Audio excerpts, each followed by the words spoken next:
everyone, and welcome to the first ever Loudwire podcast. We're celebrating 5 years of Loudwire here, and what better way to do it than to bring you a new podcast for your lovely ears. My name is Graham.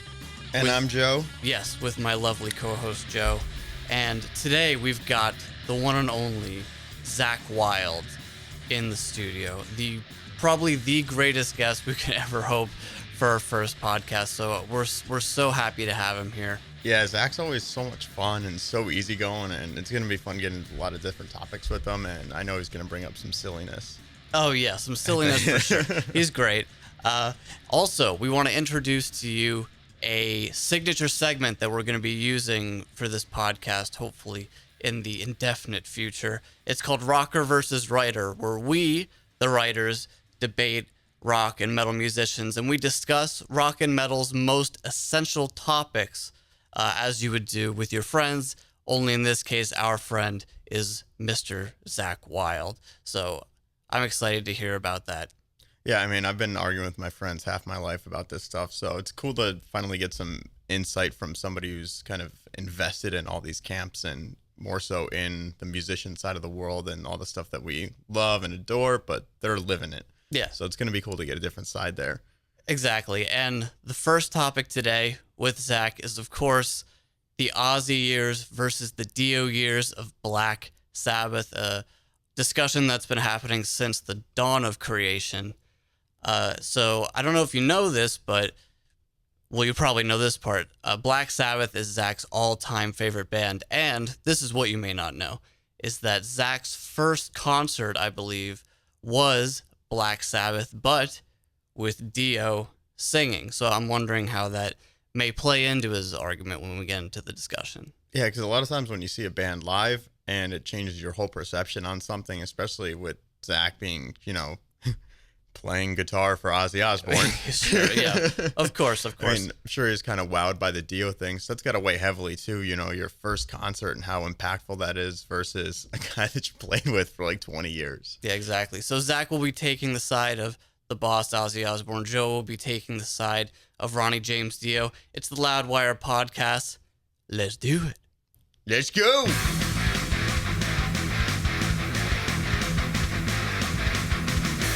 All right, everybody, Loudwire podcast. We have Zakk Wylde here with us today, man. Thank you so much for dropping by for our first ever podcast. We appreciate it. Hi there! We're here to rock. Exactly. Always. We're bringing the good time. Always. That's what I always tell the wife when I get home. She goes, I'm waiting to be happy. Did you bring me anything? And that's when I pop about maybe 200 to 300 milligrams of Viagra, and I say, yes, I have brought the party. She call you Mr. Tinker Train? Yes. My heart flutters a couple times, but everything else, the parties, it's a good time. How is the prostate these days? Still, I mean, because of all the Van Halen, the Black Sabbath, get your fist up there. It's always good? Yes, without a doubt. All right, good. It's all good. I just love the fact that at the Ozfest meets Notfest press conference, like the one thing you say, of course, you talk about the man root and the Kim Kardashian. Yes. Well, I mean, it's, because everyone was talking about, their awesome Sabbath memories, Sure. as a kid. And I said, well, to this day, when I still put Sabbath on, I enjoy stripping down, buck naked, greasing myself up, and putting on my favorite Sabbath album and just, giving myself a prostate exam while I smash my man root and find out that I'm regular. Of course, the man root also. So, listen, it's called multitasking, man. And, because you got so many things going on in the day. It's the simple things in life like that. The enjoyment of Sabbath and a prostate exam while smashing a man root and just bursting with country freshness. You don't take those things for granted. You enjoy every one of them, and it makes you feel good to be alive. Of course. I'm watching that live while it's happening, and I'm waiting for you to say something. I'm like, of course Zakk talks about the man root. And all You that have to, stuff. man. Like, you got to. It made me very happy, I must say. And smashing the man root happens to make you very happy as well. It does. I picture it on our fairly regular basis. And coming up, another exciting thing. You're going to be opening for Guns N' Roses in Arizona. Yes. August 15th at, I think, the Arizona State Football Stadium. Yep, the stadium, yeah. My God. It's going to be cool, man. It's going to be amazing. I think it's great. The guys are out there doing it and everything. It's great for the whole community. You know what I mean? For the whole rock community. So it's great. Yeah, great for everybody. The fans are so happy. I mean, and you're going to be playing in front of 63,000 people at this thing. I mean, I just saw Paul McCartney at a baseball stadium. It was incredible, and that was only 43,000. So Guns N' Roses, it just shows you the power that they still have and that they can bring so many people in and make so many fans happy still with that environment. Are you looking forward to that show? That's because it's quality product, folks. Absolutely. Oh, God. It's the most quality. No, it's just amazing songs, man. You know what I mean? So it's just, it's not by mistake that they're there. I mean, it's just, it's awesome songs, man. So, no, I'm really looking forward to it. You know, I'm buddies with all the guys. So, we've done shows with Slash. I've done with Miles and the guys and stuff like that. Yeah. With Black Label. And then we've done gigs with Axl and the guys. So, so it's great now that, you got Duff and Slash up there and the rest of the fellas. So it's going to be, I'm looking forward to it, man. Yeah. And then, sitting there watching the guys throw down. So it's all win-win. It's going to be great. When's the last time you played a football stadium? Actually, we did a gig in Poland not too long ago. There was 600,000 people. Whoa, my God. Yeah, that was pretty awesome. Was that a Black Label like show? with the Boss, when we did that Moscow Peace Festival, that was 100,000 each day. So that was pretty insane at the stadium. Ridiculous. So then we do like Download Fest. That's like 120,000 people. But I mean, 600,000 people was pretty out of control. God, yeah. Can you even it's just a sea of people, man. You can't even see the back, can you? No, it's just. I mean, we got footage of it. It looks like beyond silly, man. But it was just beyond awesome though. And how far back everybody is, but how far out they're spread too. Yeah, I mean, you look at how narrow the stage is, and then how far people are out on the left and the right. And then obviously you have the PA stacks leveled. You know what I mean? So God, because otherwise you would never even hear anything. From all the way further back. You know what I mean? In the video screens and everything. But it was I was down with the Polish Power chapter down there. But it was it was called the Woodstock Festival. So it was pretty. That was pretty awesome. Yeah, that's absolutely beautiful. I know that you've, as you said, you've been a longtime friend of those guys, of Slash. I remember you very vividly playing some Hendrix with him on stage. That was just absolutely amazing, you and Slash. No, yeah, I think that was at Gibson. I forget, it was some anniversary show, but it was for Gibson, and it was just Slash was up there, and Henry, the president, love Henry, and Henry was up there jamming. So it was a good time, man. For sure. Yeah, I mean, you and him doing Voodoo Child just absolutely, that just blows my mind. I just love watching that. And of course, way back when you jammed with Guns N' Roses, kind of the storied tale of you way back when in the day, you and Axl and Slash and everything.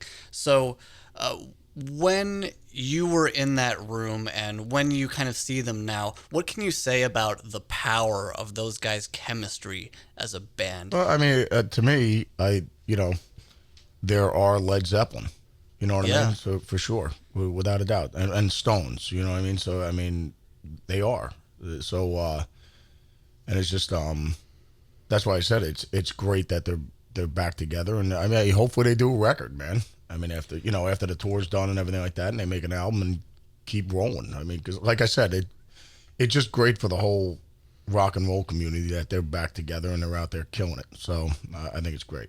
Yeah, it is great because unless you're the Foo Fighters, then you're probably not playing stadiums every show. You know what I mean? So to have a band like Dave that, and the fellows do stadiums as well. They were doing, Well, so, yeah, they don't have any problems either. I think. they're doing. When I got up great. and jammed with Dave at his birthday bash, I guess because me and Dave have the same birthday, so Father Dave called me after he goes, Zakk, can you come out for this thing? I think he said he put it up on sale at the Forum. I think they sold out in 2.5 minutes or something like that. And that was just like.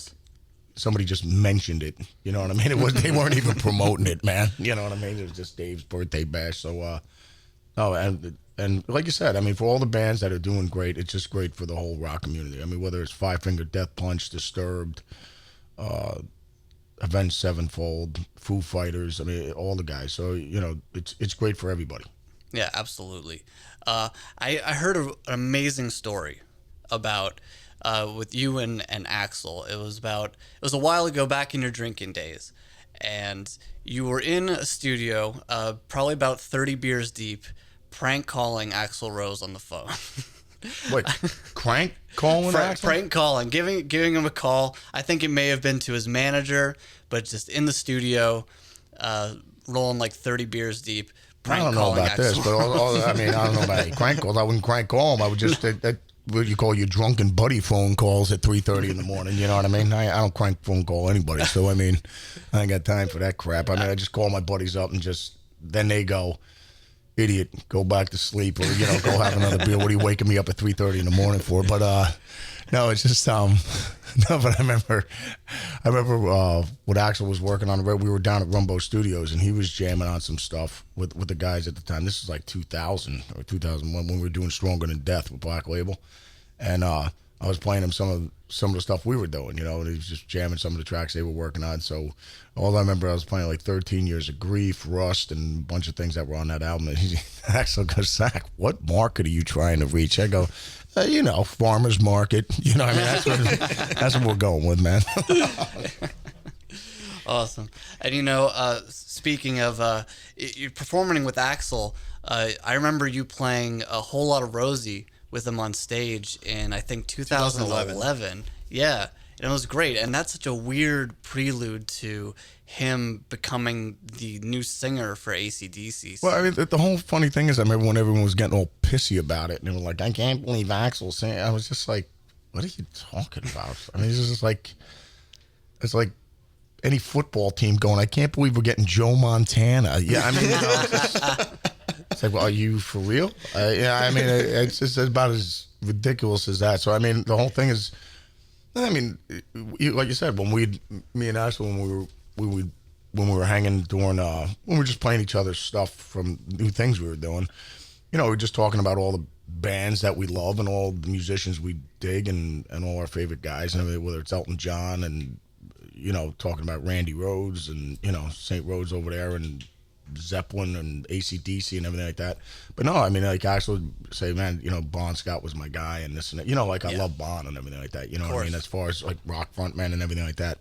When we were talking about all the guys that either, all the musicians that inspired us. You know what I mean? So, so it's a perfect, it's just like, when I got the gig with the Boss, it was because, I mean, a whole bunch of other guys were down there. They were just like, I heard the gig pays well. I hear this and that. And, I'll be on the covers of the magazines and everything. Like, they were just there solely just for the paycheck and whatever it was going to do for their career. Not because they wanted to put the Yankee pinstripes on and be honored wearing them. Yeah. Like, I mean, I was just there because I had pictures of Thurman Munson up on my, on my wall, and I wore number 15, and I was a catcher and the whole 9 yards.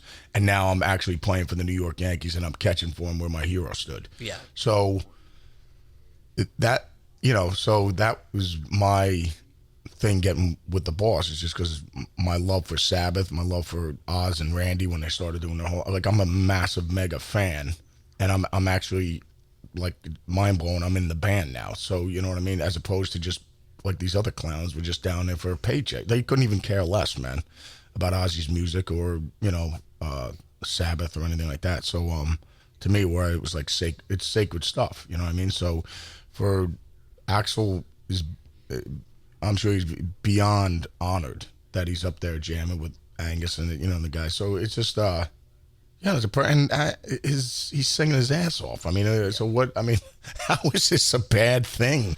Once again, it's like, Joe Montana's going to be our quarterback. This is terrible.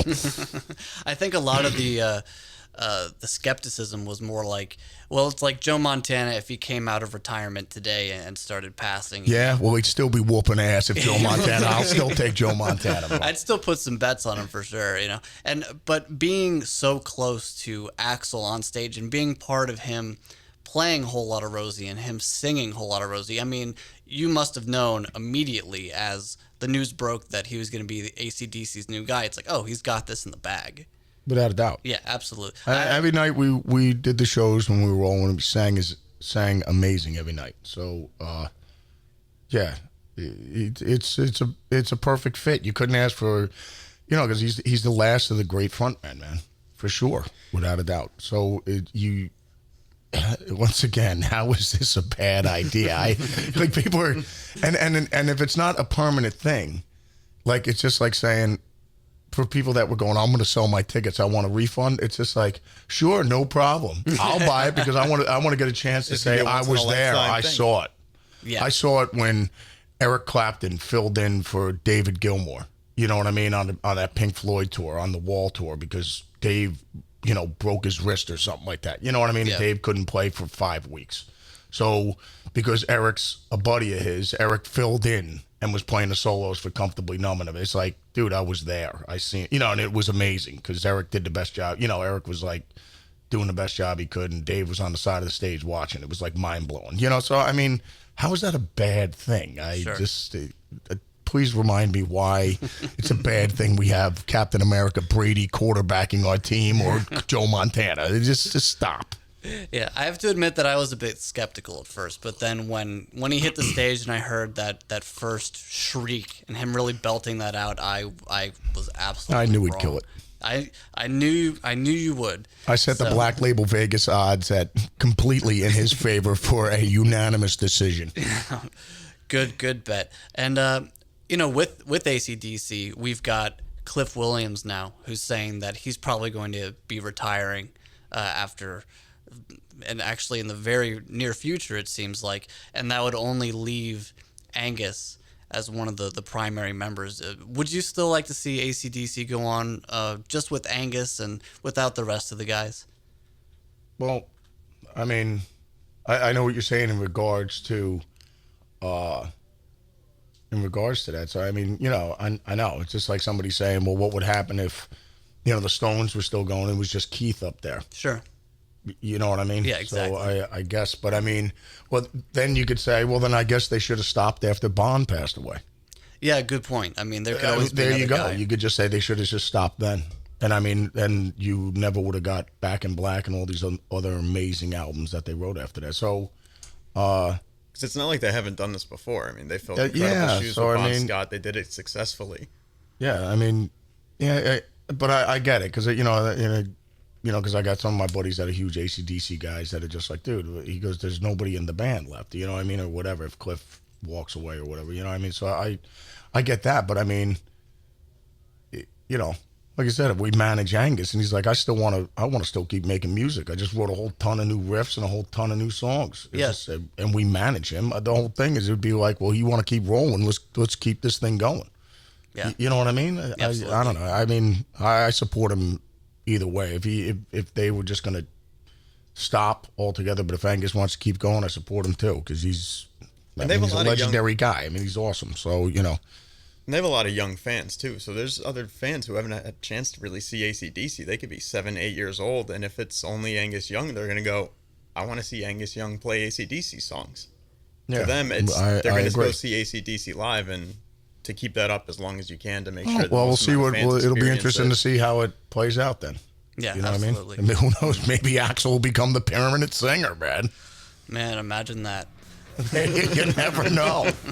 I mean, yeah, you never know, man. So, DC. yeah, it'll be interesting to see how it plays out then.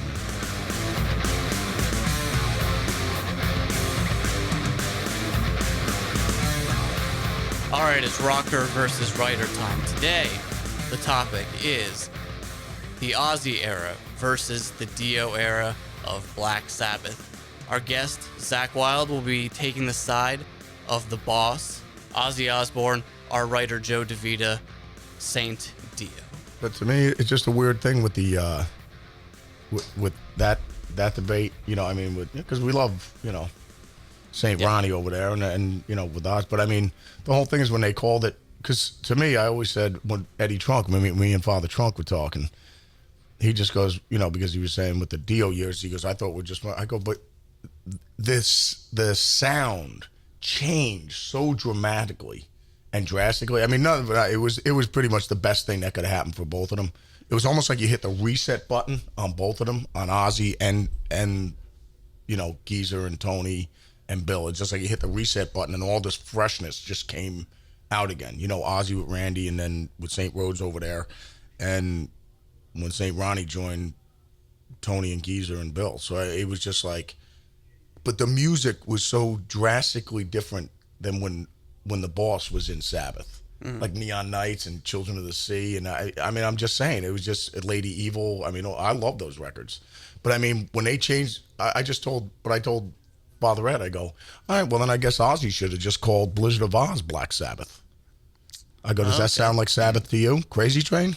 And he was just like, not at all. And I go, exactly. So that when I listen to those Sabbath records, to me, it's a whole different band. And I go, oh, and by the way, Father Ed, what is the name of Sabbath right now with St. Ronnie? Heaven and Hell. I go, exactly. So that's enough of that. Now, can you get me an espresso, please? I win this bet. So that's that. No, if they would have just changed it to Heaven and Hell right from the get-go. It's a brand new, it really sounds like a brand new band. It doesn't sound like Black Sabbath carrying it. Like AC/DC sounds like AC/DC when after, Saint Bond. It's just amazing how many saints we got over here. You know what I mean? It's just like all these awesome guys are gone. But I mean, AC/DC, the sound of the band really didn't change. You know what I mean? Like when you bit into that burger, it still tasted like a McDonald's burger. Sure. You know what I mean? Like even though it had new ownership, it's just like, wow, it still tastes like McDonald's. Like they didn't change the formula. You know what I'm saying? So it was just, Brian came in, but the band is still sounding like the band. I mean, Van Halen kind of sounded a bit different. I mean, Eddie's guitar tone changed and everything, and then the music was more mainstream, I guess, if that's what you want to call it. But I mean, and Ed was playing more keys, because he just wanted to do something different. I mean, how many more times can he change the guitar world and the universe? You know what I mean? Each record he was doing it. You know what I mean? So it's just like, I'm going to try something different from that. It just keeps evolving. But I mean, but you also have that camp divided too. You have the Dave years and the Van Hagar years. Mm-hmm. You know what I mean? So, and it is funny whenever you talk to someone who's younger that grew up on Van Hagar, and then they had to go backwards. You know what I mean? They go, oh, I didn't know about this stuff. You know what I mean? And it's interesting when you hear it. And the same thing with Aerosmith. When you hear that there's people, the younger kids, they know about them from Loving the Elevator on, and then you have, Kings and Queens and Guillotines and Dream On era Aerosmith fans. You know what I mean? Sure. That prefer that. So yeah, it's a debate that could go on and on and on. But I mean, but to me, like at the end when they changed it to Heaven and Hell, I would have been fine with that right from the beginning, anyways, because Mob Rules and Heaven and Hell sound like it's a brand new band, man. Just like how Oz was a brand new band with Ozzy. I think in terms of context, though, when we go to define heavy metal and Black Sabbath being labeled as, the inventors of heavy metal. They are. That the Ronnie James Dio era really affirmed that status, because in the 70s, defining heavy metal, you had Led Zeppelin, you had Deep Purple, you had the bands who were really rocking harder than the other ones. And then it's still very riff-oriented rock, and totally. Which was what Tony Iommi was doing, and it was down-tuned. And the down-tuning really kind of signified something different. I mean, the down-tuning is fine and all, but I mean, if he was still playing an A440 and he's playing Into the Void, it's what he wrote. It's those riffs, man. I mean, yeah, that riff is one of the heaviest. Down-tuning is low, and I get it because it just sounds heavier sonically. But if he was still A440 and playing Into the Void on an acoustic guitar, that's still like the heaviest riff that would have sounded doomy. Yeah, and it's just it's an amazing riff. So, but no, it's just to me, yeah, I mean they created a genre of music. Like how you have jazz, you have blues, you have classical, you have rap, you have whatever genre of music it is. Sabbath is like its own genre of music. I mean, it really, in a way, because like you could say, oh, what does this band sound like? It's kind of like got classical elements in it, and it's like Sabbathy, So yeah, you already know what kind of style of music it is. Yeah, you have like all the stoner doom bands. Usually, you don't want to copy a band, but in the stoner doom realm, the whole point is to get as closest to Black Sabbath as possible. So, I mean, that's kind of says that they are their own genre like that. But when we're looking at how we defined heavy metal during its origin, we have the 70s where really, if we're going to talk about metal bands, we're talking about Black Sabbath and Judas Priest. So obviously, Priest bringing in the twin guitar. To me, metal really is, I'd have to say Judas Priest, though, is more metal than Black Sabbath. I agree. Wow. I mean, Sabbath is more blues and stuff like that, and tons more blues. And heavy riff rock. Priest is just straight, Priest to me is the defining metal band. I'm talking heavy metal. Because they bring the twin guitar attack from bands like Wishbone Ash, and they put it against that heavier riffing style. Like you listen to Sad Wings, and to me, I think that is the first absolute pure heavy metal album. The early Priest stuff. But even when I was talking with Father Glenn over there when we did that run with him with Black Label, like he was saying, I'm trying to think with the defining moment. Like he was like, Zakk, well, we've truly found ourselves and we knew who we were. It's like even with Pantera, with St. Dime, like when they were developing, and all the bands that we love, when they're developing, and all of a sudden they finally find who they are and what they are. You know what I mean? And then it's like, good, now we got the formula for the soup now. You know what I mean? It's just perfect now. There's a perfect amount of hot sauce in there, cilantro, and the chicken's really good. It's just like it's a really great soup. Mm-hmm. So, no, but when they, like even with British Steel, with Grinder and all that stuff, but like when they Screaming for Vengeance is God, so good. I mean, that's like probably the most classic heavy. I mean, as far as heavy metal goes. 1982, somebody asked you, "What's heavy metal?" You hand up Screaming for Vengeance. Without a doubt. I mean, there's not. I mean, that's like the Back in Black, the Zeppelin 4, they're Paranoid. You know what I mean? Of defining moments. Their White Album or Sgt. Pepper's, whatever. You know what I mean? Where it's just like a classic record from beginning to end. Yeah. I mean, and the songs are amazing, and it's the production, the performances. It's just all like the stars align, and it's perfect. Right. Well, when it comes to the Ozzy versus Dio argument, where do you think pure vocal chops lies in that argument? Because I think a lot of people would say that Dio is probably the better pure singer, even though from a technical standpoint. Yeah, even if they prefer the Ozzy material and maybe even the Ozzy approach of that doomy kind of creepy sort of singing. So but then other people say, like with Sammy and the Dave debate, I mean, don't tell me Dave can't sing either. You know what I mean? It's just a different thing. You know what I mean?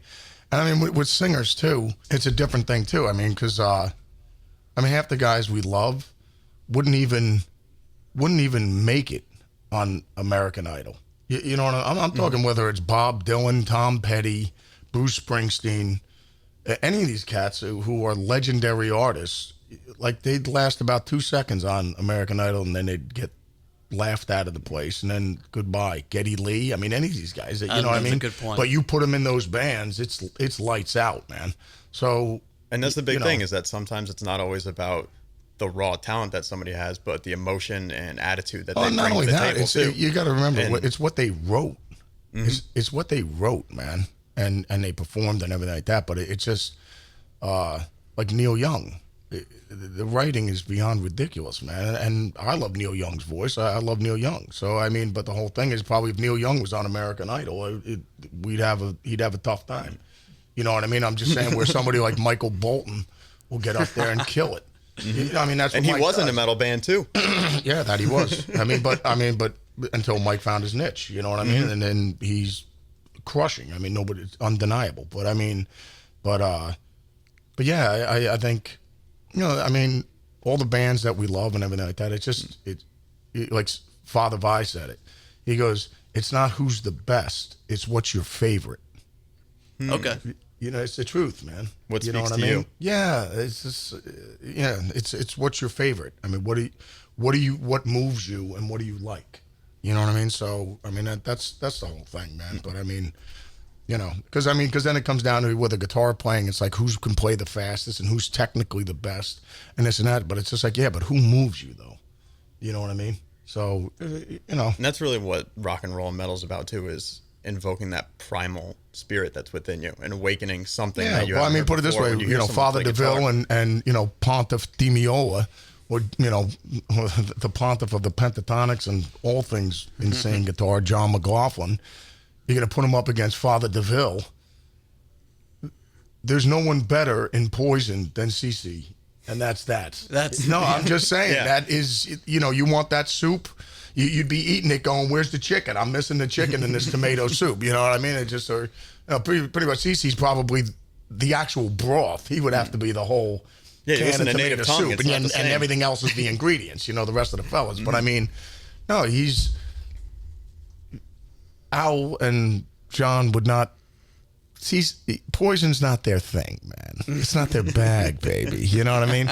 But then again, no one does Al better than Al, and nobody does John McLaughlin better than John McLaughlin. Mahavishnu and everything like that, and Al doing, Land of the Midnight Sun and all this other stuff. So, like you said, well, yeah, the other guy's technically better, yeah, but I mean, are they going to be able to play, No, I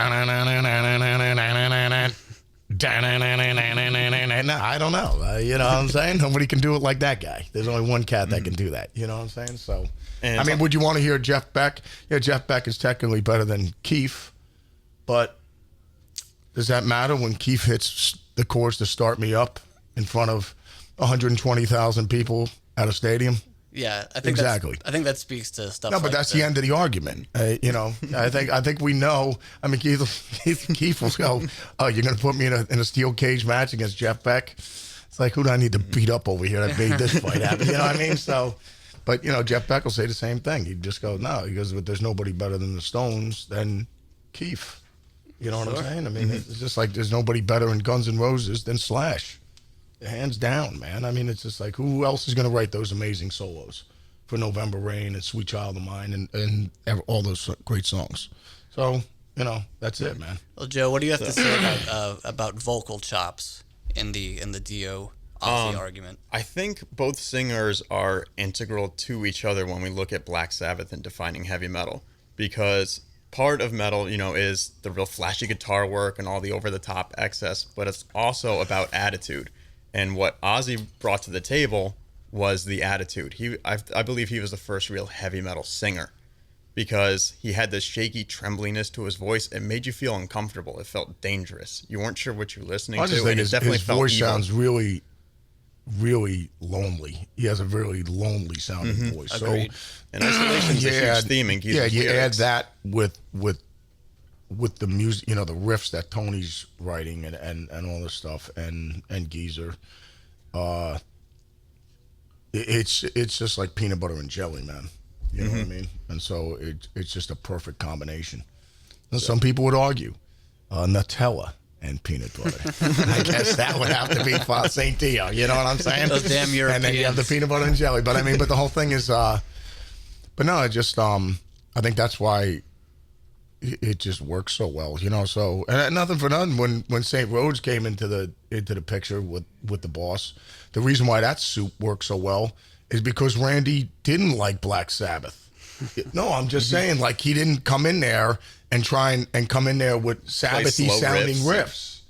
You know what I mean? It came in with this whole fresh, wild lead guitar playing. Well, it had nothing to do with Black Sabbath at all. Like, I don't know. Dan, jigga, jigga, jigga, jigga, jigga, dan. I mean, it's like, wow, this is the new stuff. You know what I mean? Which is, I think, is the reason why that soup worked so well, is because Randy's coming from a whole completely different zip code, man. So, but no, it's just, I think Ozzy's voice, and then, I remember always asking the Boss, because when you listen to Ozzy's voice from the first album as it's going on, it either starts getting higher and he's pushing more and everything like that. So by the time it got to Sabotage, I was like, because I'll put that vocal performance up against one of the hands down top 3 greatest vocal rock performances.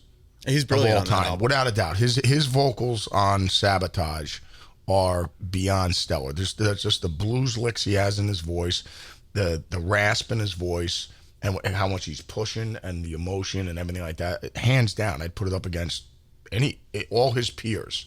You know what I mean? Whether it's Ian Gillan, Robert Plant, all the guys, Ronnie, St. Ronnie, and then, all the guys. I mean, that are known for having amazing vocal chops. Hands down, I'd put Oz's, I'd put that in the ring against anybody. But the whole thing is, I remember asking the boss, I said, Oz, what were you, like, taking vocal, doing vocal exercises before these takes? He goes, no, Zakk, that was just, there's lots of drugs and alcohol. Wow, it does work. You know what I mean? So, but no, it's just, but yeah, his vocal performance specifically on that album. I mean, I love him on all the records, but like how we were saying, how you hear things of all your favorite artists, how they evolve, and how they start changing and morphing and stuff like that. From the first album up to Sabotage, but I Sabotage, hands down, his vocals are just beyond stellar on that, just the whole thing, man. Now, the one issue with his performance on that and on Sabbath Bloody Sabbath is that sometimes it couldn't be replicated live, and they had to restrict their set list. Well, yeah, I think it's just because but I always say this, though, man, the records are forever. Mm-hmm. Live performances are live performances. You give it the best shot you got every night. But like you said, me singing, I mean, if you're not getting sleepy or sick or whatever, you go out there and give it your best shot. But, it is what it is. Mm-hmm. But, in the records, you can get it till it's stellar. I mean, like, us doing a Broadway musical is one thing, but if we're going to film a movie, then we can get it dialed into, I'll have you guys shoot the scene 50 times until we get that one take that's just magic. You know what I mean?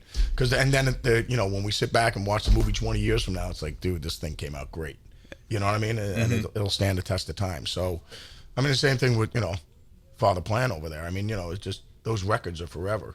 And, if Robert couldn't hit those notes back in 73 or whatever, because if he wasn't getting sleep or just, sick or whatever, the records are forever, man.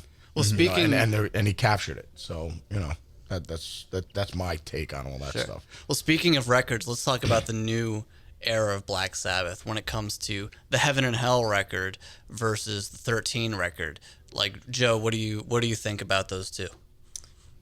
Personally, I prefer the Heaven and Hell record. I just think it's a little bit more imaginative, and I think Iommi's riff writing is better on that one. I think the issue really with 13 was that Rick Rubin guided them into writing a follow-up to Black Sabbath, which we all know they wrote Paranoid. So if you're going to put yourself in the mindset to try to forget that you wrote those songs that are so ingrained, you can't. So you just can't go back. All I'm saying is it's you're here now, and you do today's today, man. I can't make anybody do what they did. It's just like, all right, we're gonna produce. We're buddies with all the guys in Guns, and now that they do this tour, and it's crushing, they sound amazing, and it's just like you're getting chills hearing all the classic stuff. And you go, sit the guys down, and we manage them, and we go, guys. Think Appetite. What was going through you? And you go, we already did that. Yeah. Mm-hmm. It'd be great if we can come up with another November Rain. We already did that. How about, you know what? How about this mindset? After we did Sweet Child of Mine and you were all asking for another Sweet Child of Mine, and I handed you November Rain, you were all like crapping your pants when you heard that one. You were like, this thing is incredible, man. It's like, yeah, we were already done with Sweet Child of Mine. And then after Sweet Child of Mine, we gave you Patience, and you were all pissing your pants over that one. You were like, wow, this is like really great. It's like, exactly, it has nothing to do with Sweet Child of Mine. Mm-hmm. Very true. What I'm just saying is you can't do that. I mean, any of our favorite artists that we love, whether it's Robert Plant and Jimmy Page and John Paul Jones, are going to get together and work on a new record with Father Jason over there. And it's like, well, let's just think Led Zeppelin 2. It's like, well, no. How about let's start fresh? Yeah, before I knock your teeth out, why don't you leave? You know what I mean? I'm not, like Zakk, why don't you put the bell bottoms on again? And then go out there with Oz and do that. No, and shave the beard. So you look like you're 21, 22 years old again. It's like, no, I like being 49 years old, bro, and I like the beard. You think the beard's hairy, you ought to see my balls and my ass hair. So, what I mean? It's a forest down there, brother. It's a production when the immortal beloved wants to get down there and tend to affairs. So she has to put on a whole outfit and everything going down there, man. It's a whole production. But I mean, No, the thing is, you can't. You can't. I mean, that then was then. You know what I mean? Even like your mindset. I mean, it's just like you want to go back to high school. It's like, no, I had a blast when I was in high school. I'd rather be sitting here talking to you. Exactly. No, but I mean, and I'm sure when you talk to Oz and the fellas and Tony and Geezer and Jimmy Page and Robert Plant and John Paul Jones, they go, dude, it was awesome. But like, I'm here now, man. You know what I mean? And Robert Plant will go, did you hear my new record? You know, he's excited about what he's doing now. Sure. Yeah. He's not sitting here like talking about what he did. You know, he's just like, dude, man, I killed it on that song, didn't I? You know, I mean, dude, you hear Kashmir, bro? It's badass. I mean, you know, it's just like, yeah, you know. Because what I did like about 13 was the return to the themes of the loneliness and the isolation. Like, you know, they had the song The Loner. But I think that's what resonated with Black Sabbath for a lot of people was that they I think they feel this in the lyrics, yeah, and that's really one of the biggest movers. I think with the 13 record, I think it's just awesome that all our favorite bands and our artists that really created this whole genre of music, whether it's Ozzy and Tony and Geezer getting back together, and Robert Plant and John Paul Jones and Jimmy Page getting together and doing that. Like our heroes and our favorite bands, it's just you just want to hear them again. You know what I'm saying? Absolutely. I mean, and we'll take the ride with them no matter what it is, where they're at and what they're doing.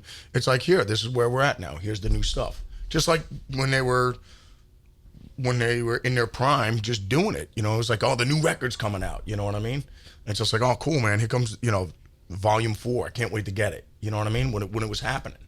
You know what I mean? After the third record, after they put out Masters of Reality, you know, when all of a sudden here comes Volume 4, it's like, oh wow, can't wait to check it out, you know. And then, but it was just like Ozzy always said. He goes, when we were making those records, it was almost kind of like stump the chump, you know. I mean, it was kind of like see if Tony could outdo himself what he did on the last record. Yeah, that's what they would say. Press. They would just challenge him to write a better riff than the last one. Write a better riff. It wasn't that they were challenging him, but it was just like he said. It was always interesting to see if he could beat last record's bench press. You know what I mean? It was like a 500-pound bench press that no one had ever done before. You know, no one crossed the 500-pound barrier. Very true. And now Tony comes in with a 530-pound bench press for the new album. You know, it's like, oh my God, he did it again. You know what I mean? So, like Ozzy was just like, you know, after Volume 4, Supernaut and all this other stuff, then all of a sudden That's he comes in. my favorite Sabbath. Then he riff. comes in with Sabbath, Bloody Sabbath. You know what I mean? And it's just like, oh my God. You know, it's just like, like he topped himself again. You know what I mean? It just quality stuff all the time, you know what I mean? So and in such a short period with the heavy touring schedule, all the drugs that they did, and they still managed to somehow pull it all together, not only write incredible albums. I mean, like I saw something like a shirt that said I only trust myself in the first six Black Sabbath albums. Yes. Like I mean, those and you go, true. So what's the matter? You don't like technical ecstasy and never say die? It's like, I mean, I like those records. You know what I mean? I definitely the Dark Horse albums, but I mean, I still dig them. I mean, if you're a fan of any of the bands, any artists that you love and that you dig, you take the ride with them. You know what I mean? Yeah. You know, so it's just like, you know, people could say, you know, whether with, you know, with Zeppelin, it's like the Presence album or whatever, you know what I mean? Because it's more of a Dark Horse album just because it's more just riff orientated and just like jams. So I mean, but or certain albums, you know, like Technical Ecstasy and Never Say Die. It's just I still, because when I got those records, I still love them. I love Never Say Die, and I remember I'd come home from school and put it on and, you know, and smash my man root, plow my prostate, and, you know, make sure I was regular and made my day better. So it brought joy and inspiration into my life. So yeah, that's what whenever I hear those records, that's what it just transports me right in time, right to my bedroom, and the fisting begins. Oh, you know, so exactly. All right. And with that, that's Rocker versus Writer. We want to thank you both so much for your very knowledgeable arguments. We want to know what you all think. Who do you think is the better singer? Who had the better argument? What do you think altogether? Let us know in the comment section below. And on that note of St. Ronnie and the Boss with Oz, one thing you could say whatever, but one thing that both have in common is pure awesomeness. And that's the end of that one. Yeah. for sure. Well, I want to end this with some of my favorite Zakk Wylde moments of all time. One of which... There's only... Wait, hold on a second. Let's look at that list. Actually, there's nothing on it. Well, I dug deep, dude. I dug real deep. That's what I do with The Immortal Lover, with Barb. She goes, give me 5 things you love about me. And then when she goes, I go, okay. And I name all the things I love. I go, your beautiful green eyes. They're blue, by the way. Your beautiful, luscious lips. Your 2 supple, yearning breasts. That's 4, right? Okay. I guess we'll tie it into one. Your kung fu grip and the luscious ass that I love. Yes. Dude, that works. So I go, what's your list, sweetie? What's the 5 things you got? And she goes, I'm still working on it. So she goes, you can go out for an espresso with the fellas. I go, Bob, this list is about 3 years old. I mean, come on. We're waiting for the Mets to win another World Series. Maybe close. Right. I'm waiting on the Jets for a Super Bowl. So or a Jets Super Bowl. Yeah. Okay, yeah, I guess we can go with that one. Oh, we missed. Missed the high five. There you go. I guess it's Richard Todd coming back. I don't know. One of my favorite moments growing up was on that MTV show Battle for Ozfest, where one of the contestants, I guess you could say, took the jacket of Big Dave, one of Ozzy's main crew guys, one of his Black Label jackets that you gave him personally, put it on in front of everyone. Everyone went nuts, and then somebody got to you about it, and you railed into him and basically threatened that if the cameras weren't on, you would have killed him. So, like, back then, what kind of offense is that? Because I know that your Black Label family is that. It really had family. nothing to do with the vest at all. No. And no, he took a sip off of my my espresso. That's what he did. And yes, it was tied in with my Odin Force, and I had found out he had cooties, and I couldn't have that. Syphilis, gonorrhea, and lice, no problem. You give me cooties, Big Dave's gonna whoop your ass. But that was a scary moment on that show, really. Like you and a bunch of big other dudes confronting. Well, it was a scary moment for me, and because contracting cooties really doesn't work well with my inner thigh gap, and bringing the J-Lo sexiness to the stage. But that's really like, was that like really an ass-kickable offense, like either back in the day or still to this day, to touch someone's... Still to this day, if you mess with my thigh gap and my sexosity, it's all about the art. I do this for the art. We know, that's absolutely. A Book of Shadows, too. Very artsy, very beautiful, as I've said many, many times. Makes me feel... And another thing that works very well with success is payola. I'll give you that $100 after yes, this as well. Exactly. This is radio, after all. We're going back to the old days. And I have no shame with payola. It gets results. This is being recorded. Another one of my favorite ever moments is back when you first... hooked up with Ozzy, and you were both on a plane together, both in greatly altered states, and you're being interviewed by this guy, and it seemed like neither of you guys could get a word out when he's asking you these questions. Well, I mean, that was just it. You wouldn't even have to have the cocktails flying at that point. I mean, it's a miracle anything ever got done to begin with. I'm just saying, when you're rolling with the boss, I mean, it's just... It really is a miracle anything ever got done, because it would just be comedy at all times. Always, yeah. Without a doubt. Oz would be a phenomenal writer for that. You'd be on the floor crying, just literally dying, dude. I mean, how hysterical it is, man. I mean, but it's like a miracle, like I said, we ever got any work done, man. I remember Alex Skolnick was in here the other day, and he was telling us back when, with his very brief stint with Ozzy, when they were practicing, he was talking about Ozzy speaking about the OJ trial as it was happening, and he called it like the funniest, greatest thing that he's ever heard from Ozzy. It was just complete comedy. Can you imagine that, Ozzy just talking about the OJ trial during band practice? I'll put it this way, I remember... we were just telling a buddy the other day about with the boss when we were working on rehearsals going, I forget where we were touring, but all I remember was this was when Father Trio was in the band. It was it was Mikey and and Father Robert over there. So all I remember, we were down at rehearsals, and this guy comes in with a briefcase, and we're like, we don't know who this guy is, you know. And it's just like, we're looking at him, we're like, who's this dude? And they're like, and Oz is like, but you know, he's like, Sharon got to be a vocal coach, so, you know, this vocal coach is going to come. So this guy comes in, and we're like, wow, Oz is going to get a vocal coach. Okay, you know what I mean? So, I mean, and, you know, Mom is just always trying to do the best thing to help him and make sure that, you know, we're getting ready to win another Super Bowl. So, you know what I mean? So it's just, you know, so she's bringing in the vocal coach, you know, just to try and make sure Joe Montana is still just working on his throwing arm, you know what I mean? Just so that he's throwing properly. So no sidearm stuff, just overhand, you know what I mean? Just throwing properly. Spirals, no ducks, the whole 9 yards. So anyways, the guy at the vocal coach is like, which one is Zakk? I go, that would happen to be me. And he just goes, well, what key is flying high in? And flying high again. I go, well, we tune a whole step down, so that would be like G. So if that's, you know, you got the fourths over there, you probably need a C on that little tuning thing you got there. So, you know, he's blowing into this thing, right? So mind you, the volume that we're playing with in this rehearsal room, I mean, it's a stage volume. I mean, it's beyond sense around in there. And then you walk into Ozzy world, Oz's monitors. You're like that movie Scanners when a guy's head just explodes. Yes, you walk in there and you don't know what's coming.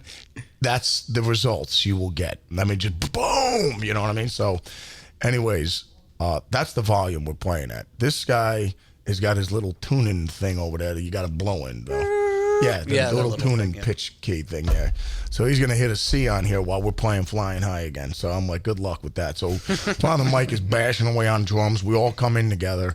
And then Oz is singing. And as we get to Mama's Gonna Worry, he's blowing into this horn, looking at Oz, telling him to sing like higher, like a pitch higher. And Oz is like looking at him like, I have no idea what this guy's talking about. And like at this point, we're all like, nobody's saying, you know, trying not to laugh. And I mean, you know, Mo, who's taking care of my fiddles at the time, he just holds up a sign. I turn back and look at him and he goes, if this guy's a vocal coach, my ass is a bazooka. You know what I mean? So I mean, the whole thing is, I'm like, we're all crying, man. But the whole thing is the guy leaves and Oz goes, I guess she's just means well to get a vocal coach, but it's kind of a little late in the game, isn't it, don't you think?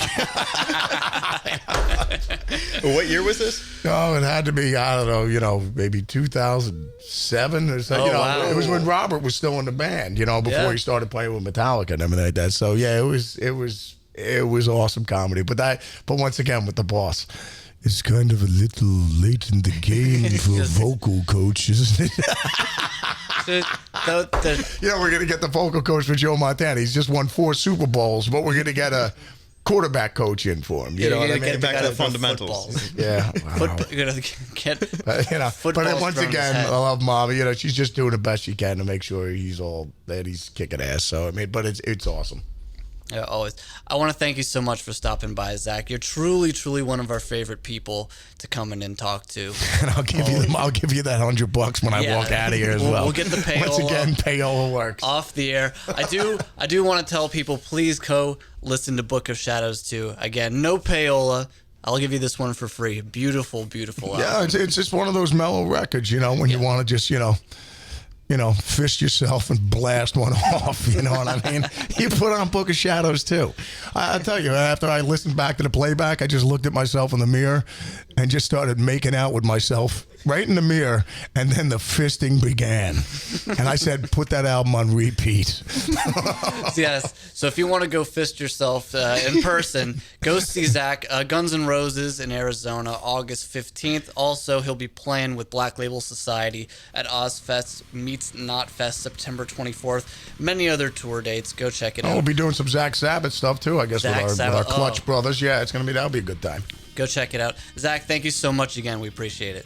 Thanks for having me, my brothers.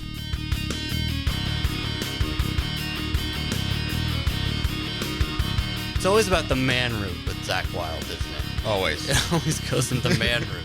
It always starts with the man root. It's in the middle. It's at the end. It's like breakfast, lunch, and dinner. It is like that's a full meal, and we are very happy. Thank you so much, Zakk, for coming in. We appreciate you. And, I thought you brought up some awesome points when it came to the rocker versus writer. Yeah, that was a lot of fun, especially getting his perspective from a guy who grew up as these albums came out versus me, who's kind of looked back on the whole discography as a collective. He's talking about, Technical Ecstasy and Never Say Die. Like, I like parts of those records too, but he's not a lot of guys are really going to champion those records. But he was there when they came out, and, they say a new Black Sabbath album's coming out, and you're going to go buy it and you're going to go listen to it 100 times, and it's going to stick with you regardless. Yeah, of course. And he's talking about being transported back to his room as a kid, listening to the new Black Sabbath. And that's one perspective that we just don't have, us being in our 20s. The only albums by Black Sabbath that we've really been around to see their release are 13 and Heaven and Hell. Yeah, I mean, there's Forbidden and stuff when we were little, but I don't think 6-year-old me could have handled Ice-T and Black Sabbath together. I wouldn't be sitting here, I could tell you that. Would have blown my little mind, of course. So we want to thank you so much for tuning in to the first Loudwire podcast. We're going to be bringing more of these to you very shortly. We want to know what you think. In the comments section, let us know what you think. Hit that like button. Hit that subscribe button on YouTube. Hit it. Hit it.